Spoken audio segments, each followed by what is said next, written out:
Are you looking for an internet talk radio station for your podcast? Look no further. At the helm of Passionate World Talk Radio are two women that want to provide a spot for you and your podcast to be heard. There are many other places for your podcast, but PWTR has the audience. You will not be disappointed. Our station has been on the internet for the past 16 years. Call us for more information. 484-364-1032 or text Jeannie White, station manager at THECONNECTSHOW for podcast show details. This episode of the Energy Stoners Cafe is sponsored by Passionate World Talk Radio and Lillian Caldwell. PassionateWorldTalkRadio.com. Welcome to Passionate World Talk Radio. Educate, enlighten, entertain. This episode is an excerpt from my public access TV show, Talk with TQ. Welcome to the Energy Stoners Cafe. My name is Toni Quest, and I'm really happy that you're here. I like to interview the most interesting people I can find on the planet. So grab a cup of coffee, sit down, relax, and listen. You're going to find that these guests are so intriguing, you'll wonder why you didn't know about them before. I am very honored to once again have on the set and on the show Patrick T. Smith. Patrick T. Smith is an outstanding artist from the Washington, D.C. area. And if you might recall, I interviewed him a number of months ago about his extraordinary work. He's still doing it. Since many of us follow each other on social media, I follow Patrick on social media, and I think that maybe Patrick's following me on social media a little bit too. He's been very generous to share with me some of his newest work, and I have to say I'm impressed. He does he has portraiture, wonderful portraiture, and what I like about most of his theme is it has a family feel to it because it tells me that he has love in his heart from the loins he comes, and it's just a beautiful thing. So Patrick, welcome back to the show. Thank you. So I see you've done another portrait of your mother. And tell me about this one. What makes this special? Because the others were so special as well. Well, actually, I get married in 2 weeks, so. Oh, Mazel Tov. She's not here, so I did a portrait of my mom. I did a portrait of my fiance's mom. God, can I go grab that real quick? 1 second. I did one of my mom. This is my mother. Okay. And this is Cherie's mother when she was younger. Pretty. You know, you do some pretty women. So do you decide to do these paintings because they are family? Yeah, because her mother isn't here anymore. My mom isn't here anymore. So, and I think, like I told you last time, because of the concussion, I really hadn't painted anything in a while, but you started back up. I'm just going to refresh the audience. In my previous interview with Patrick, he had an accident and he suffered a concussion, and it did something, as we discussed in the last interview, how it affected his life, but it affected his work to an extent. Post-concussion syndrome is a force to be reckoned with. I can empathize with you on that because I've had it. I have to wear these permanently now because of the concussion, and I'm waiting for the insurance company to pay for the hearing aid for this ear, so I'm legally deaf in this ear now. My goodness, Patrick. You're too young to be deaf. I used to joke about it. Well, not actually joke about it, but like in art school, I used to say, well, the only way we're going to get famous is we're going to have to cut off an ear. No, we don't. We're not going to be cutting off any ears tonight, Patrick. No, I don't want to hear about that, doing a Van Gogh thing on us. You know, he got famous for that, I believe, later after he was gone. Yeah, I'm not trying to. Don't want to cut off no ears, but like I said, I hadn't done any paintings in a while, and so did this one of my mom. Beautiful. My uncle passed away on the April 24th due to Crohn's disease that he had. Wow, you've been through some stuff. Yeah, I know a little bit about that from a friend. And so how long did he suffer with Crohn's? I think I was telling you, I had kind of been like his caretaker for like almost 15 years. Yeah, just you yourself. Yeah, just me. And it wasn't even like he was my uncle. It's almost like my dad or my older brother. So, we were always close, even like when I was younger. If they wanted something from him, they would always send me to talk to him or whatever. But, so. How does it affect your work, loss like that of someone close? Because I know as many artists, I guess by nature, by design, no pun intended, we are hypersensitive in many ways. In a sense, it made me want to paint. It made me want to get back to painting because outside of my grandmother, my uncle was like one of my biggest critics. So it was like, if he liked it and my grandmother liked it, then I'm like, okay, it's good. Then if I get there, okay, it's good. But, this past Saturday, martial arts, where he studied at the Jalgaon Martial Arts Academy, they gave him a memorial. And I did 2 paintings for the memorial. I left one at the Jalgaon School. I did another one of him. That's him when he was younger. Oh, nice. Yeah, when he was younger and he had first started out with martial arts. So I did that one of him. I'm going to keep this one. This one stays with me. So it's funny, in all the years that we had our interaction as brothers, as I would say, like my uncle never said I love you to me. So it was like on April 20th. But before that, even when I took him to the VA hospital, they let him know that he might not make it or whatever. So, we had talked beforehand, and because of the relationship that he had with, he's like, man, I don't want a funeral. I don't want you to want to view me when I'm gone.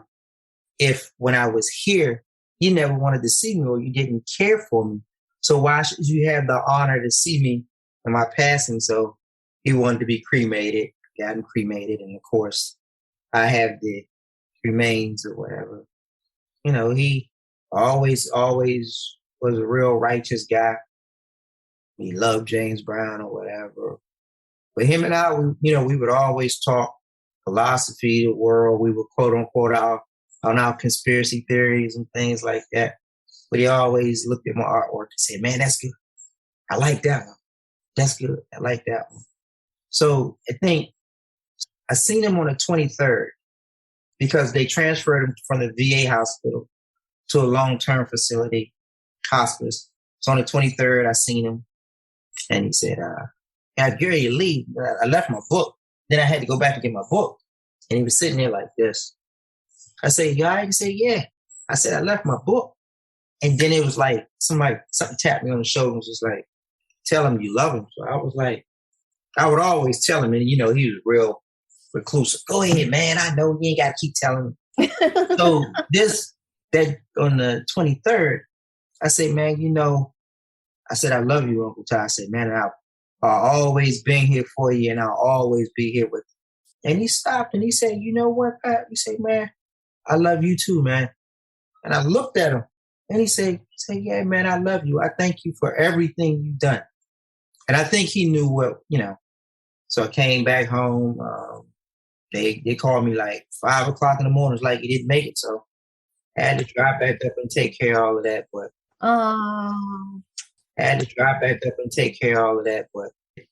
I think that made me appreciate the skills that I have and to work harder at it. And, the little thing that I'm going through with the concussion is nothing but another obstacle to, knock down or whatever. But how do all these events affect your work when you're working? Do you find it galvanizes you to want to create something new? Do you find that your work takes a different tone when you're going through, especially such sadness? Well, but see, the thing is, like with my uncle, because we spent so much time together, and we already knew eventually what the absolution of his life would be. It was nothing to be sad about because at the end of the day, he's not suffering or dealing with that anymore. So he's ascended to a different plane. So, I got a little emotional because I'm like, man, I don't get to talk to you no more or whatever. But every morning I wake up, I go tap the painting or rub the urn or whatever. And it's funny, since I brought the urn home with me, every morning at 4:00, the TV out in the living room comes on. And I'm like, he must be watching Law and Order. And the TV is on that channel, so I just leave it alone. But now when I paint, I think I'm just trying to get to a point where my technique is better than what it was.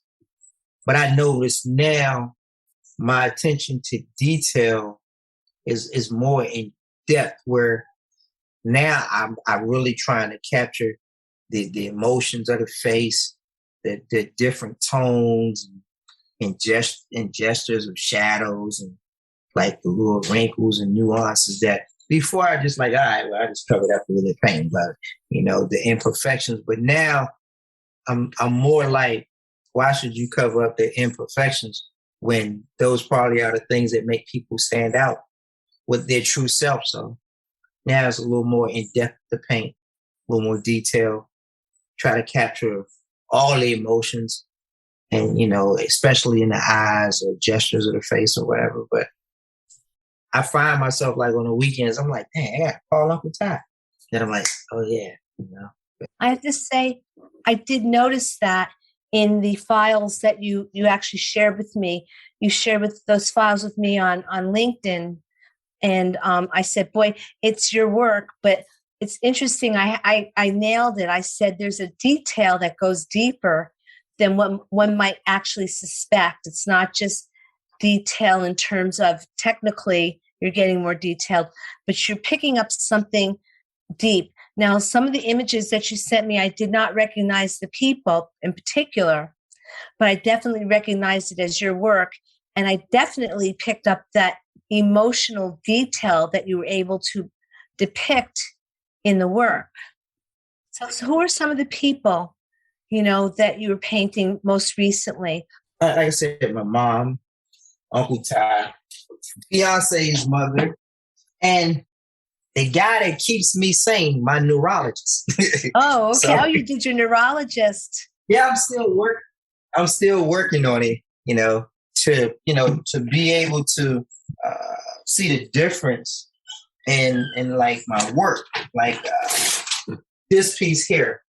It's a big difference. I probably paid more attention to the color and the tones as opposed to now I care about the way the ear is, the hair, the way the glasses sit, the emotion, the tones, or more like, I guess you would say, the reflection of energy that transfers into color into your face now. So I kind of look at it differently now. And, I just think it's a maturing as an artist or deeper sense or purpose of painting now. I always had a sense of like, you want to capture the emotion of whoever you're painting or whatever. But it's like now it's a lot different, still dealing with the concussion and the hearing and, like there's a lot of nerve damage. And sometimes I get the numbness in the left arm and fingers or whatever. And I'm like, I really have to push myself. I can't get frustrated because like I don't hear everything, or sometimes vision get a little blurry. I can't get upset about it. I really gotta dig in and create, because that's where all the peace in the sanctuary is anyway. Now, I understand that you have some work in the Vatican again, or in Rome. Am I correct? Oh, no, in Italy, they just sent me an email where they want more work from me. So I did the sketch for it. I just haven't started painting it yet. It's got Luciano Pavarotti. Famous tenor. Yeah, so I'm going to do a painting of him, and I'll submit that to them. And I think Michael Jackson is in China, and they contacted me, and they want some more work. So, it's always a work in progress.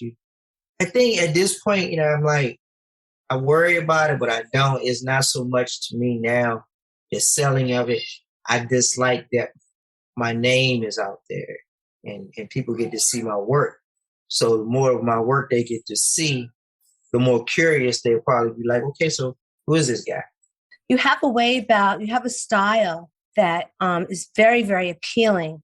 And what I'm noticing as I'm noticing the portrait of your neurologist or unfinished portrait of your neurologist, I can see that you've depicted, somehow you've drawn on the pensiveness, and he has thoughtfulness in his eyes.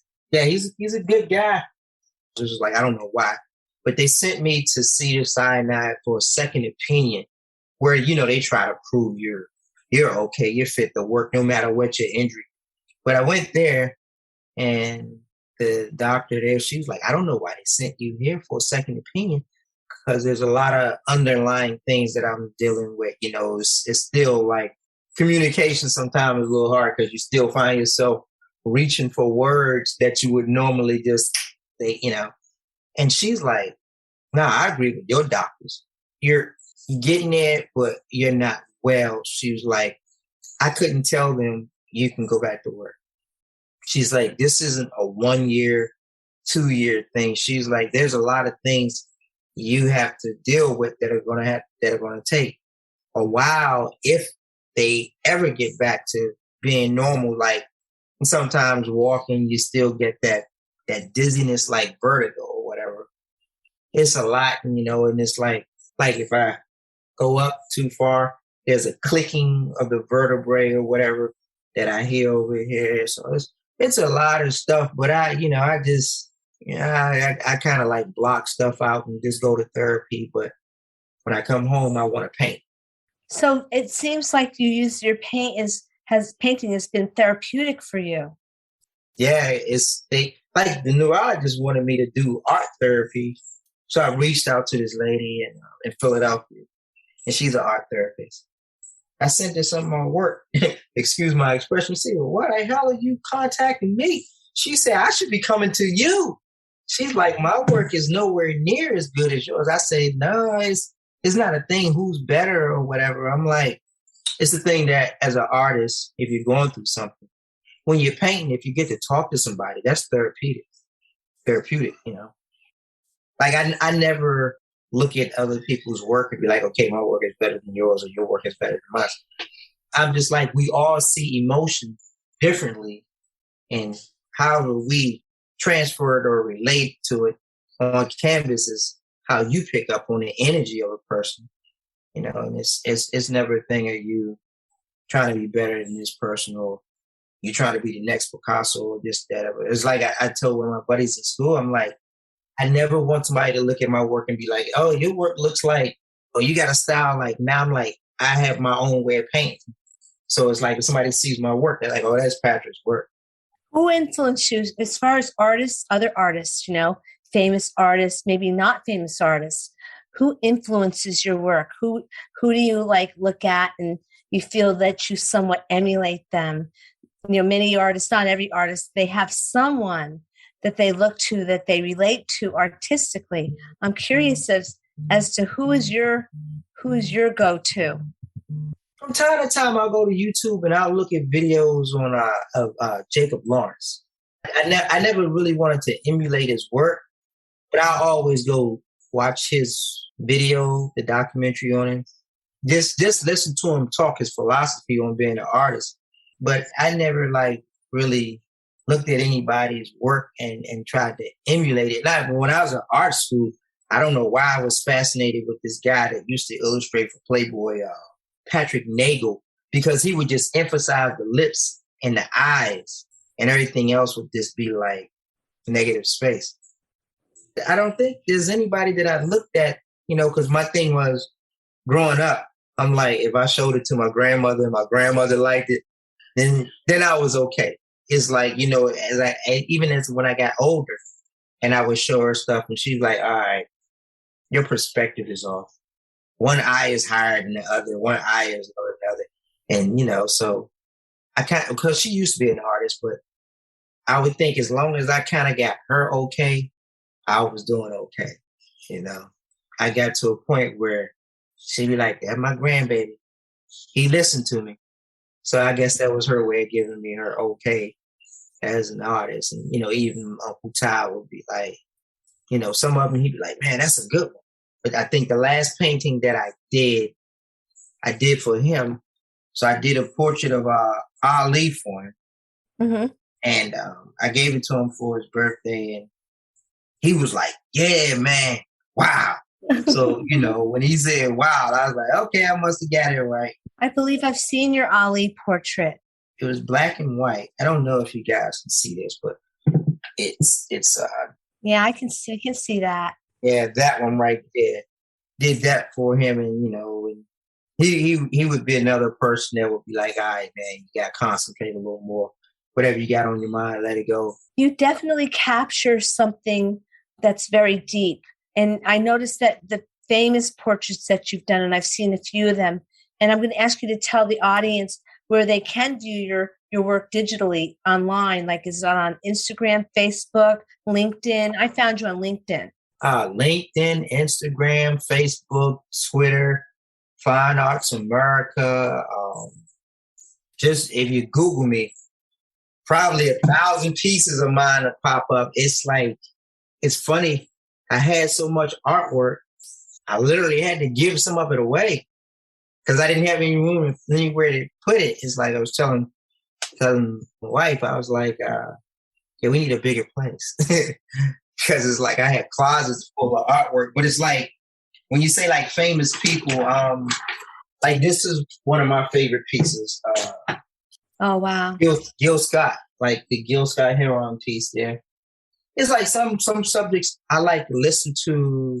If I can listen to them while I'm painting, it's easy to channel their energy. And like this is one of my favorite pieces also. Oh, yes. So when you're doing people that are passed on, I imagine you're working from photographs, but somehow you capture an expression in your work that is not picked up in a photograph or even in other people's work that have attempted to depict these famous people. Because I always talk to the picture. Mm-hmm. I need you to guide me. It's like you'll feel if you're intuitive, you'll feel the energy. Anybody can draw somebody. That's easy because all art is just shapes and how you perceive light when it's bent to reflect the color. But to actually pick up on the energy of a person and have them relay that energy to you and whatever you feel from them, then your eyes interpret it to your hand. That's different to do as an artist. A lot of people like, yeah, man, I can draw it. And then some people look at it like, but, a friend of mine, her uncle passed away. And she gave me a photo and I really couldn't make it out. And I said, well, all right, Mr. Billy, you kind of got him. So I kind of drew his face and put him in a Barack Obama suit. And I was painting it. And to me, I looked at it and I didn't like it. So I threw it away. And she said, no, you didn't throw that away. I said, yeah, I did. She said, I looked at it and I was in my car. She said, you captured Billy so brilliantly that it made her cry. And I was like, wow. I said, wow, I shouldn't have threw it away, huh? Was it gone forever? Were you able to retrieve that? Nah, I wasn't jumping in the dumpster for that one. Ooh, ouch. But I did 2 more pieces for her. I did a pastel of him and a gouache piece of him. And, she was really appreciative of that. And I told her, I said, it's something that I'll revisit for her. But, I've been so concentrated on Uncle Ty. I'm really sorry for your loss, especially when it's someone that sort of galvanized you to create the work that you've done and did it consistently for you. So at this point, though, you're about to start a new life. You're getting married. So you're in love. I'm just going to say it out loud. And you're getting married. So how does love affect your work? How is that affecting your work? I said the one thing about being an artist, and I'm like, being married twice, like first wife, honestly, she didn't care that I was an artist. All she knew was you're going to do something that's going to make you a lot of money. Because at the time I used to play basketball or whatever. You're going to do something, you're going to make a lot of money. And, I had an opportunity back in was it like 2000, like 99, 2000, 94, whatever, way back when, to audition for Rough House Records to get a record deal. Almost got that. What, for an illustration for an album cover? Oh, no, actually as an artist, because, I was into hip hop. I still make beats and I still write and rhyme or whatever. And, she, her family was just looking at me as quote unquote that way out. Well, he's going to do something. He's going to be famous. So, that didn't work. And, just it's funny as an artist, whenever I've been in a relationship, people don't, it takes a different soul to love an artist. As artists, when we're in love and our energy is just flowing, your heart's at peace, your soul's at peace, your mind's at peace, and you're genuinely happy within your soul, it just flows. It just, if she doesn't need me for anything, if I'm in here with like 400 pieces of canvas, I'll probably do it in about a week if nobody bothers me. It's like when I'm like second marriage, I had hurt my knee. I couldn't go outside, couldn't do anything. I sat in the house. I got some blubber. I was like, oh my God, I can't go to the gym. Can't move my leg. Then some said, order some canvas. I ordered like 300 pieces of canvas and it was all used up within 2 months. 300 pieces of canvas. That's a lot of canvas. Every day I painted. It's like, I think I was telling you in art school, I could draw faster than everybody else.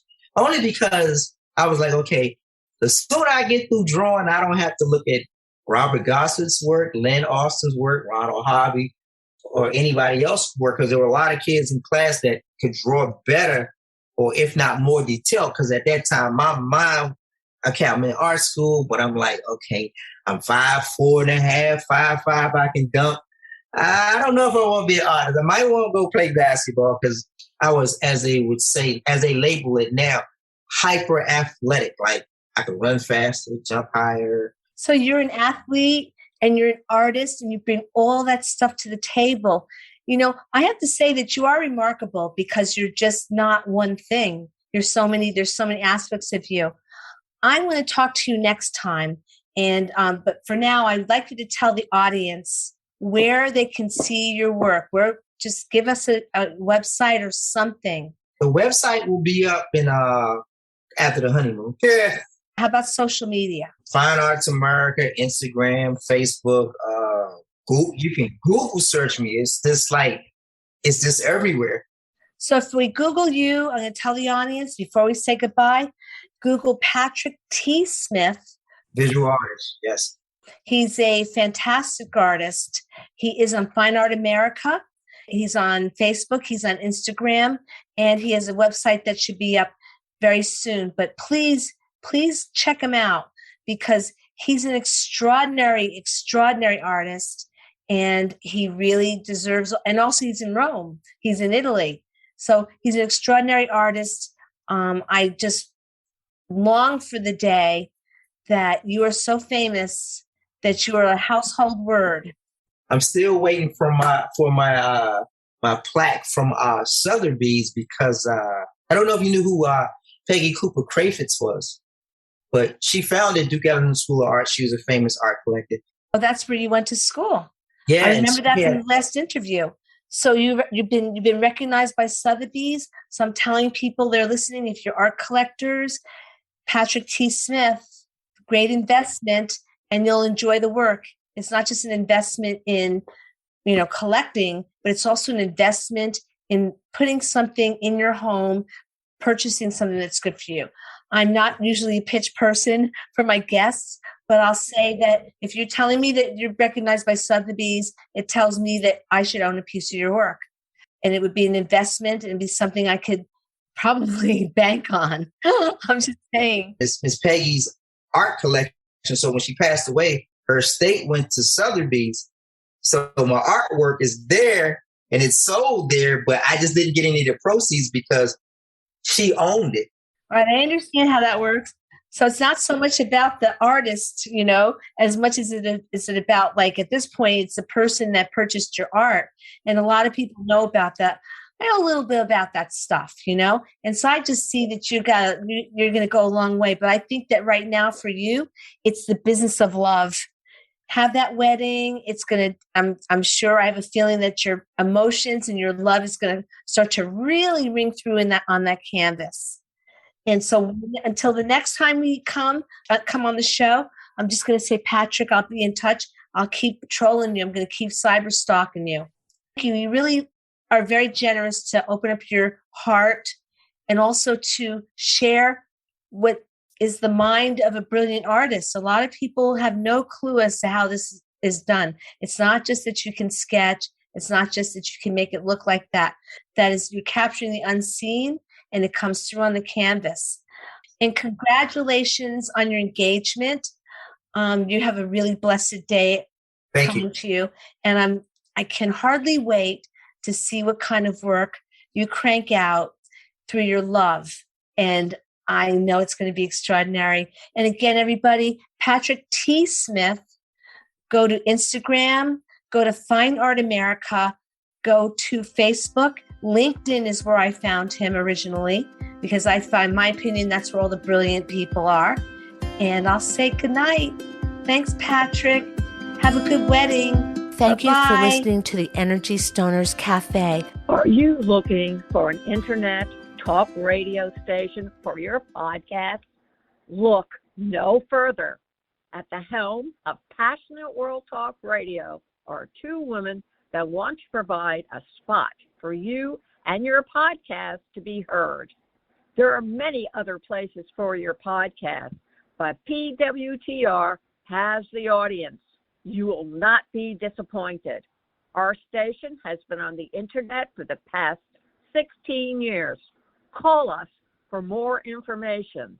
484-364-1032 or text Jeannie White, station manager, at THECONNECTSHOW@gmail.com for podcast show details. Thank you for listening to Passionate World Talk Radio.